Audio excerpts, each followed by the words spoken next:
Hujan turun pelan malam itu, membasahi jalan kecil di pinggiran Kabupaten Magetan. Di ujung jalan berdiri sebuah rumah kayu tua yang baru saja ditempati pasangan muda bernama Arga dan Lestari. Mereka menikah belum genap 2 tahun. Rumah itu tampak sederhana. Dindingnya dari papan jati, halamannya dipenuhi rumput liar. Tapi bagi Lestari, tempat itu adalah harapan baru. Ia ingin menata hidup tenang setelah keguguran yang membuatnya nyaris kehilangan akal sehat. "Rumah ini bagus kok, Ga. Tenang jauh dari kota," katanya sambil tersenyum tipis. Arga hanya mengangguk. Di matanya tersimpan lelah. Ia tahu alasan sebenarnya mereka pindah bukan sekadar mencari ketenangan, tapi melarikan diri. Sejak 3 bulan lalu, Lestari sering mimpi aneh tentang darah hitam yang menetes dari perutnya sendiri. Malam pertama mereka di rumah itu terasa ganjil. Udara dingin, aroma tanah basah bercampur bau amis seperti besi berkarat. Di dinding kamar, cat putih mulai mengelupas, membentuk pola menyerupai wajah seseorang. Lestari terbangun tengah malam. Dari dapur terdengar suara tetesan air. Ketika ia melangkah ke sana, lampu gantung berayun pelan seolah ada yang baru saja lewat. Di bawahnya ada genangan kecil. Warnanya bukan air, hitam pekat, kental seperti darah. Ia menjerit pelan dan mundur beberapa langkah. Arga segera datang, tapi genangan itu sudah mengering. Lantai tampak bersih seolah tak pernah ada apa-apa. "Aku lihat darah, Ga. Darah hitam," bisiknya gemetar.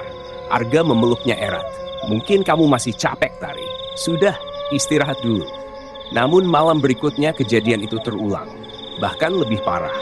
Seekor ayam milik tetangga ditemukan mati di depan pintu rumah mereka. Lehernya terpotong, darahnya mengalir membentuk huruf yang tak bisa dibaca.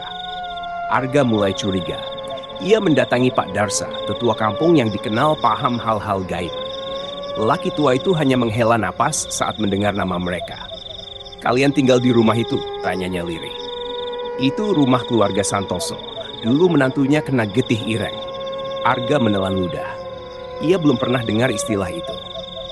"Apa itu, Pak?" Pak Darsa menatap jauh ke arah pepohonan. "Ilmu hitam paling keji, santet yang ditujukan lewat darah. Sekali kena, tubuhmu bisa mengeluarkan cairan hitam sampai mati. Dan kadang bukan cuma tubuh yang diambil, tapi juga janin di dalam rahim." Angin malam bertiup kencang, membawa aroma busuk dari arah sawah. Arga pulang dengan dada berdebar. Saat ia tiba di rumah, Lestari duduk di ruang tamu. Wajahnya pucat. Aku mimpi lagi," katanya pelan. "Kali ini bukan darah dari tubuhku, tapi dari bayi yang belum lahir." Sejak malam itu, suasana di rumah Arga dan Lestari berubah. Udara selalu terasa lebih dingin, bahkan ketika matahari sedang terik. Dari atap sering terdengar langkah kaki pelan, seperti seseorang berjalan di atas genteng. Setiap kali diperiksa, tak ada siapapun. Lestari semakin pucat. Ia jarang keluar kamar dan sering terbangun sambil menangis. Arga mulai mencium bau amis dari tubuh istrinya seperti darah yang belum kering. Suatu pagi, Lestari menunjuk tangannya. "Aku nggak tahu ini apa." "Ga," katanya gemetar. Di kulit lengannya muncul bercak hitam kecil. Warnanya pekat seperti tinta. Arga mencoba membersihkannya dengan air sabun, tapi noda itu tak hilang, malah melebar. Saat ia mengusap lebih keras, kulit Lestari mengelupas sedikit, mengeluarkan cairan gelap yang menetes ke lantai. Arga mundur. "Astagfirullah." Lestari menatapnya dengan mata kosong. "Aku mimpi, Ga. Ada perempuan tua datang, bawa kendi isi darah. Katanya darah itu milikku." Arga tidak menjawab. Ia mulai takut, tapi berusaha menahan diri agar tidak membuat Lestari panik. Malamnya, ia diam-diam pergi menemui Pak Darsa lagi. Pak Darsa sudah menunggunya di depan rumah. "Kamu sudah kenal lingkaran santet itu?" "Nak," katanya lirih. "Santet getih ireng bukan cuma menyerang tubuh, ia menempel di darah. Siapapun yang tinggal di rumah itu akan jadi bagian dari kutukannya." "Kenapa rumah itu bisa dikutuk?" tanya Arga. Pak Darsa menarik napas panjang. Dulu, menantu keluarga Santoso yang tinggal di sana diserang karena masalah warisan. Dukun yang mengirimkan santet itu memakai darah bayi sebagai media. Sejak itu, siapapun yang menempati rumah itu, Yokudara akan kehilangan calon anaknya. Arga terdiam. Dadanya terasa berat. Ia baru sadar, Lestari sudah hamil 2 bulan. Jika yang dikatakan Pak Darsa benar, berarti bayinya juga dalam bahaya. Malam itu, Arga berusaha tak tidur. Ia duduk di depan kamar sambil membaca doa. Tapi menjelang tengah malam, lampu di ruang tamu tiba-tiba padam sendiri. Suara langkah kaki terdengar dari arah dapur. Perlahan muncul bau amis yang makin kuat. Ketika Arga menyalakan senter, ia melihat sesuatu menetes dari langit-langit. Cairan hitam, kental, dan berbau busuk. Ia menatap ke atas dan hampir kehilangan akal. Di antara selapapan, tampak wajah Lestari menatap ke bawah.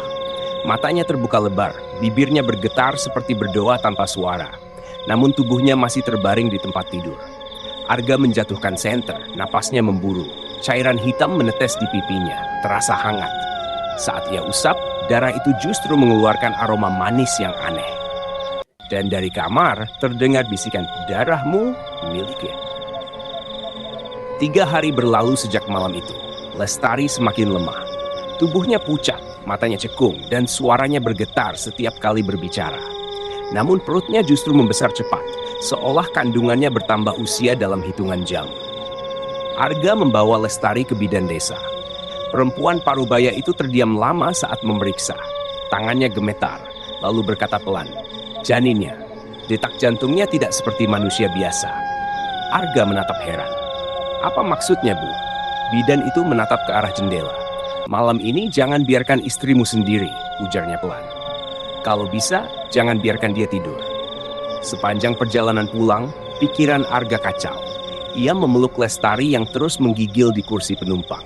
Udara di dalam mobil terasa panas dan lembab, meski hujan turun di luar.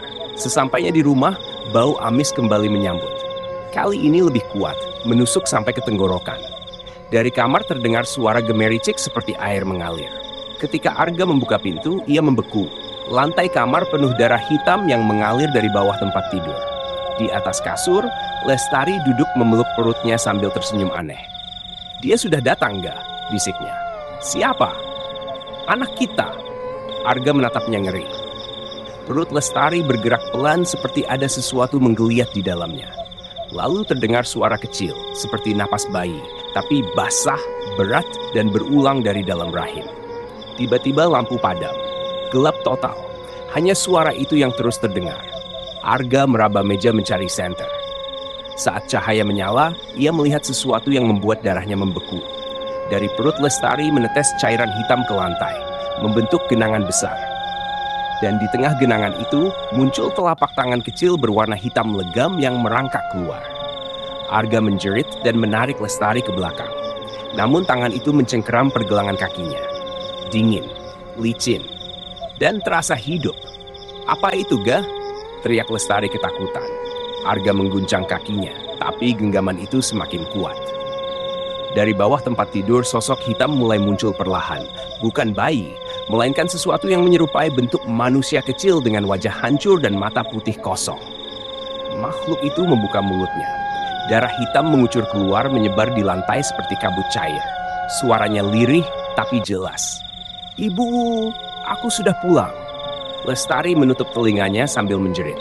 Arga menyeretnya keluar kamar, tapi begitu pintu tertutup, suara itu masih mengikuti dari dalam. "Jangan lari, Ayah. Darah kalian milikku." Malam itu, mereka tidur di ruang tamu dengan lampu menyala. Namun menjelang dini hari, Arga terbangun. Di kaca jendela, samar-samar terlihat tulisan hitam dari sesuatu yang kental. Pagi itu matahari seharusnya sudah tinggi. Namun rumah Arga tetap gelap, seolah cahaya enggan masuk. Gorden terbuka, tapi bayangan hitam menempel di dinding, bergerak pelan seperti kabut hidup. Lestari duduk di kursi ruang tamu. Wajahnya pucat, matanya merah, dan di bawah kukunya ada bekas darah kering. Ia tidak bicara sejak malam sebelumnya. Arga mencoba menenangkan diri. Ia menyalakan semua lampu, tapi bohlam di ruang tengah pecah satu persatu. Bau amis kembali muncul, bercampur aroma dupa terbakar. Ketika Arga menoleh, ia melihat sesuatu di cermin ruang tamu. Pantulan dirinya tidak bergerak.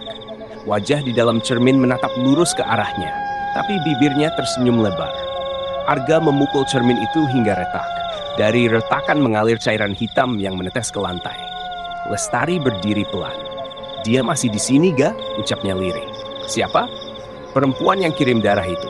Dia marah karena aku menolak. Arga menatap istrinya ngeri. "Kamu kenal dia?" Lestari menggeleng, lalu menunduk. Tapi setiap malam dia datang, duduk di ujung tempat tidur, bawa kendi tanah liat. Dia suruh aku minum isinya. Arga keluar rumah menuju tempat Pak Darsa. Namun saat tiba, rumah itu kosong. Pintu terbuka, dan di meja depan ada selembar amplop berdebu. Ia mengambilnya dengan tangan gemetar. Tulisan di atas kertas itu tidak rapi, seperti ditulis tergesa. "Jika kamu baca ini, berarti dia sudah dekat. Jangan biarkan darah istrimu menetes ke tanah. Itu pemanggilnya. Bawa kendi dari rumah itu ke makam keluarga Santoso di belakang bukit. Kubur di sana sebelum bulan penuh." Arga menatap tulisan itu lama. Kendi? Ia belum pernah melihat kendi di rumah itu. Malamnya ketika Lestari tertidur, Arga mulai mencari. Ia membuka lemari, menggeser meja, memeriksa setiap sudut rumah. Di ruang belakang, di bawah papan lantai, ia menemukan lubang kecil tertutup kain putih. Saat dibuka, di dalamnya ada kendi kecil berwarna merah kehitaman. Dindingnya basah, dan bau anyir darah langsung menyebar. Arga hampir muntah, tapi ia berusaha tenang. Saat itu juga, dari arah kamar terdengar teriakan Lestari. Ia menjatuhkan kendi dan berlari. Lestari berdiri di depan cermin kamar. Matanya menatap bayangannya sendiri yang kini tersenyum lebar. Bibir di pantulan itu bergerak sendiri, meski Lestari diam. "Aku sudah bilang jangan tolak darahku." Arga menarik Lestari menjauh, namun kendi di lantai pecah dengan sendirinya. Dari dalamnya mengalir darah hitam yang menetes ke tanah, membentuk pola melingkar. Lampu rumah padam total, dan dari kegelapan terdengar langkah kaki perempuan, diikuti suara napas berat di telinga Arga. "Mulai malam ini, darah kalian milik Getty Aireng." Pagi itu, Arga duduk di teras rumah dengan mata sembab. Kendi kecil yang semalam pecah kini tergeletak di lantai. Retaknya seperti urat di tubuh manusia. Bau amis darah masih terasa di udara, menempel di kulit, tidak mau hilang. Lestari masih tidur. Wajahnya tenang, tapi tubuhnya dingin seperti batu. Arga menyelimuti istrinya, lalu mengambil sisa kendi itu dan memasukkannya ke dalam karung kecil. Ia teringat pesan dari surat Pak Darsa. Kendi itu harus dikubur di makam keluarga Santoso sebelum bulan penuh. Jalan menuju bukit sepi. Kabut turun tebal, menutup pandangan hanya beberapa meter ke depan. Suara jangkrik terdengar sayup di antara desir angin lembab. Ketika Arga tiba di kaki bukit, papan kayu tua bertuliskan makam Santoso nyaris roboh. Tanah di sekitarnya lembek dan rumput tumbuh liar menutupi batu nisan. Ia menggenggam karung itu erat-erat, lalu mulai berjalan menaiki jalan setapak. Di tengah perjalanan terdengar bisikan samar. Suara perempuan, lirih tapi jelas, memanggil namanya pelan. "Arga."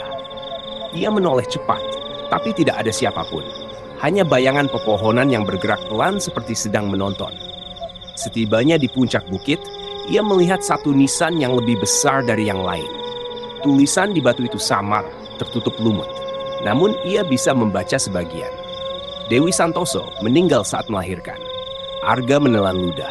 Ia menggali tanah di depan nisan itu dengan tangan kosong. Setiap gumpalan tanah yang terangkat, aroma anyir makin tajam. Ketika lubang cukup dalam, ia menaruh karung berisi kendi ke dalamnya. Begitu tanah menutup, angin berhenti, hening. Namun tiba-tiba tanah yang baru ia kubur bergetar. Gelembung kecil muncul, lalu darah hitam merembes keluar dari sela-sela tanah basah. Suara perempuan itu terdengar lagi lebih dekat. "Kau kira bisa mengubur darahku?" Arga mundur. Jantungnya berdebar cepat. Ia berlari meninggalkan makam, tak berani menoleh. Sesampainya di rumah, matahari sudah tenggelam. Lestari berdiri di depan pintu, rambutnya terurai, baju tidurnya penuh noda hitam. Wajahnya pucat, tapi bibirnya tersenyum lebar. "Kamu sudah ke bukit ya?" Suaranya datar, pelan, tapi tajam. Arga mengangguk pelan. "Aku sudah kubur kendi itu. Semuanya sudah selesai." Lestari menatapnya lama, lalu tertawa kecil. "Selesai? Kamu justru membangunkannya." Arga menatap bingung. Namun sebelum sempat bertanya, dari matanya Lestari menetes cairan hitam. Tubuhnya bergetar, lalu jatuh ke tanah. Darah hitam mengalir deras dari mulut dan hidungnya, membentuk lingkaran di lantai. Arga memeluk istrinya sambil berteriak. Tapi darah itu terus mengalir, memenuhi ruangan dengan bau anyir yang menusuk. Dari arah kamar terdengar tangisan bayi, lirih tapi nyata. Arga menoleh ke arah suara itu. Tangisannya semakin keras. Dan di cermin kamar, tampak bayangan perempuan berambut panjang sedang menggendong sesuatu. Ketika perempuan itu menoleh, wajahnya tidak punya mata. Dari rongga kosongnya menetes darah hitam yang sama. Malam itu rumah Arga berubah menjadi neraka. Darah hitam memenuhi lantai, merembes sampai ke dinding. Arga memeluk tubuh Lestari yang lemas, memanggil namanya berulang-ulang. Tapi Lestari tidak bergerak. Tubuhnya dingin, matanya terbuka, menatap kosong ke langit-langit. Arga hampir putus asa, sampai tiba-tiba dada Lestari naik turun pelan, disusul suara napas berat. Arga lega sesaat. Namun dari perut Lestari terdengar bunyi aneh, seperti sesuatu bergerak di dalamnya.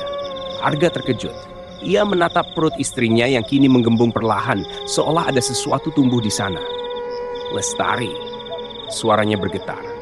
Perut itu berdenyut, lalu muncul suara tangisan bayi dari dalam. Lestari membuka mulut.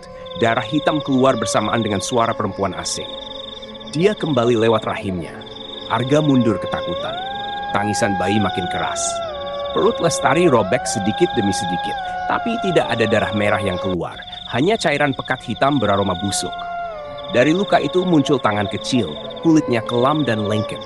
Arga menjerit, tapi kakinya terpaku di tempat. Bayi itu merangkak keluar dengan kepala yang belum sempurna. Matanya kosong tanpa bola mata, dan setiap napasnya mengeluarkan asap hitam tipis. Lestari menatap Arga sambil tersenyum lemah. Itu anak kita, tapi bukan milik kita lagi. Arga menggigil. Bayi itu menangis lalu berhenti menatap Arga. Tangannya yang kecil menyentuh lantai, meninggalkan bekas gosong. Saat itu terdengar ketukan keras di pintu depan. Arga menoleh cepat lalu berlari membukanya. Di luar berdiri seorang perempuan tua berpakaian hitam, membawa tongkat kayu. Wajahnya keriput, tapi matanya tajam seperti pisau. "Aku Darmi," ucapnya lirih. "Aku tahu apa yang terjadi." Arga hampir tak bisa bicara. Apa ini? Tolong dia." Darmi masuk perlahan, menatap bayi di lantai yang kini duduk di genangan darah. "Itu bukan anakmu. Itu wadah dari darah yang dulu dikutuk. Getih Ireng mencari rahim baru untuk lahir." Lestari menjerit. Tubuhnya kembali kejam. Darah hitam mengucur deras, membentuk simbol melingkar di sekelilingnya. Bayi itu merangkak masuk ke tengah lingkaran, lalu terdiam. Darmi segera mengeluarkan kain putih dari tasnya dan membentangkannya di lantai. Kalau darah ini menetes sampai keluar rumah, semua akan ikut mati. Pegang dia. Arga menahan tubuh Lestari, tapi kekuatannya luar biasa. Tangan Lestari mencengkeram bahu Arga, kukunya menembus kulit. Matanya hitam pekat, suaranya berubah berat. Sudah terlambat, darahku sudah menyatu dengannya. Darmi mulai membaca mantra pelan, tapi api kecil muncul di sekitar lingkaran darah. Udara menjadi panas dan bayi itu mulai tertawa. Suara tawanya menggema di seluruh ruangan. Cermin-cermin di rumah pecah bersamaan. Bayangan perempuan tanpa mata muncul di setiap dinding. Dan dari dalam darah sesuatu bergerak besar berdenyut seperti jantung hidup. Arga menatap ke arah Darmi dengan wajah putus asa. Apa yang harus aku lakukan? Darmi menatapnya serius. Hanya ada satu cara. Darah yang membangkitkannya harus dikembalikan ke asalnya. Arga tak mengerti. Darmi menatapnya lebih dalam, lalu berkata pelan. Itu berarti darah istrimu harus berhenti mengalir. Api dari lingkaran darah terus membesar. Asap hitam memenuhi ruangan, membuat Arga sulit bernapas. Darmi berdiri di tengah kepulan asap, membaca mantra dengan suara serak namun tegas. Lestari meronta di lantai. Tubuhnya bergetar hebat, dan dari luka di perutnya terus keluar darah hitam yang seolah tak habis. Bayi itu kini diam di pangkuannya, matanya menatap Arga tajam tanpa berkedip. Arga menahan air mata. Ia memeluk Lestari, menggenggam tangannya erat. Aku tidak bisa lakukan ini. Aku tidak bisa bunuh dia. Darmi menatapnya tajam. Kalau kau tidak melakukannya, semuanya akan mati. Bukan hanya dia, tapi juga kau, aku, dan siapapun yang pernah menginjak rumah ini. Tangis Lestari terdengar pelan. Arga, suaranya hampir tak terdengar. Aku sudah lelah. Setiap malam dia datang menawarkan darahnya. Aku menolak, tapi kini dia sudah di sini. Arga memeluk istrinya makin erat. Aku janji akan bantu kamu keluar dari ini. Kita cari cara lain. Namun tubuh Lestari tiba-tiba menegang. Matanya terbuka lebar, lalu suara asing keluar dari mulutnya. Kau pikir bisa melawan darahku, Arga? Aku sudah di dalamnya. Aku hidup dari daging dan rahimnya. Arga mundur ketakutan. Darmi menancapkan tongkatnya ke lantai. Darah hitam di sekeliling mereka mulai terserap ke tanah. Tapi bayi itu menjerit keras, membuat kaca jendela pecah bersamaan.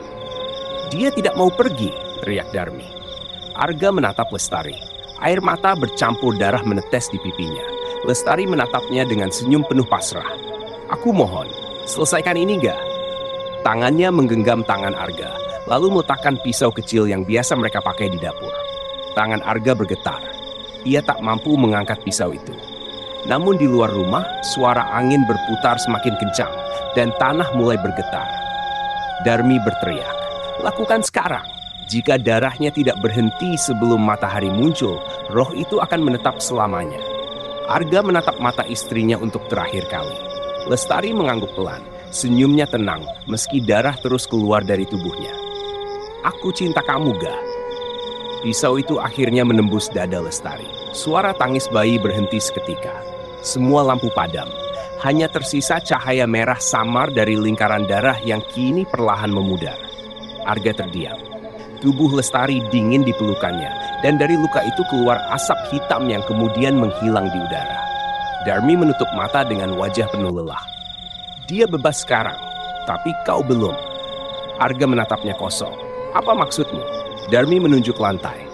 Simbol darah yang seharusnya lenyap kini berubah warna menjadi merah terang.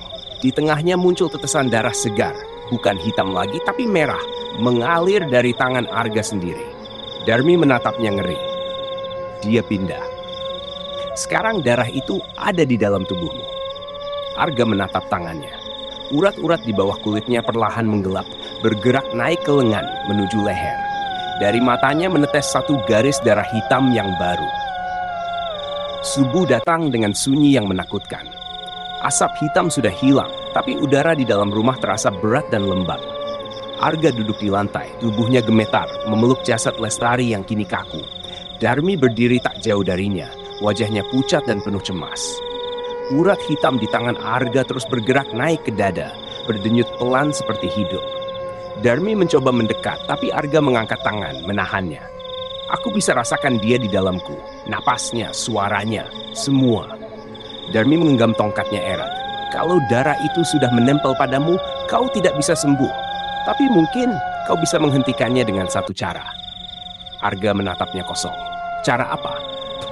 Darmi menghela napas panjang. Darah itu harus kembali ke tanah tempat asalnya, di bawah makam Dewi Santoso. Hanya di sana ia bisa tertidur lagi. Arga menatap jasad Lestari. Aku akan kubur dia di sana. Kalau itu bisa hentikan semuanya. Mereka berdua membawa tubuh Lestari menuju bukit. Kabut pagi masih tebal, menelan suara langkah mereka. Setiap langkah yang diambil Arga meninggalkan jejak darah di tanah. Tapi ia terus berjalan. Sampai di puncak bukit, mereka berdiri di depan nisan yang sama. Arga menggali tanah dengan tangan kosong, meski darah dari jarinya terus menetes. Darmi hanya diam, matanya menatap awan gelap yang mulai menutup matahari. Saat lubang itu cukup dalam, Arga menurunkan jasad Lestari perlahan. Ia mencium keningnya untuk terakhir kali, lalu menutup lubang dengan tanah. Namun begitu tanah menyentuh kulit Lestari, tanah itu langsung berubah gelap. Angin kencang bertiup. Suara tangisan perempuan menggema dari dalam bumi. Darmi menancapkan tongkatnya, berteriak membaca doa. Tapi tanah di sekitar mereka mulai retak. Dari celah retakan itu, darah hitam menyembur keluar seperti mata air. Arga berlutut, mencoba menahan alirannya dengan tangan. Tapi darah itu justru menelan tubuhnya perlahan. Darmi berteriak, "Arga, lepaskan! Dia mau menarikmu ikut."